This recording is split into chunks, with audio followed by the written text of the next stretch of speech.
आनन्दरूपे निजबोधरूपे ब्रह्मस्वरूपे श्रुतिमूर्तिरूपे शशाङ्करूपे रमणीयरूपे श्रीरङ्गरूपे रमतां मनो मे।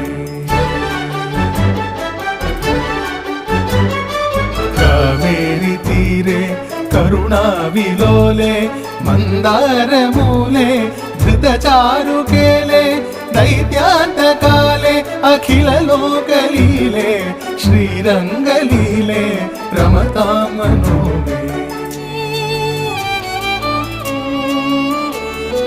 लक्ष्मीनिवासे जगतां निवासे हृत्पद्मवासे रविबिम्बवासे कृपानिवासे गुणवृन्दवासे श्रीरङ्गवासे रमतां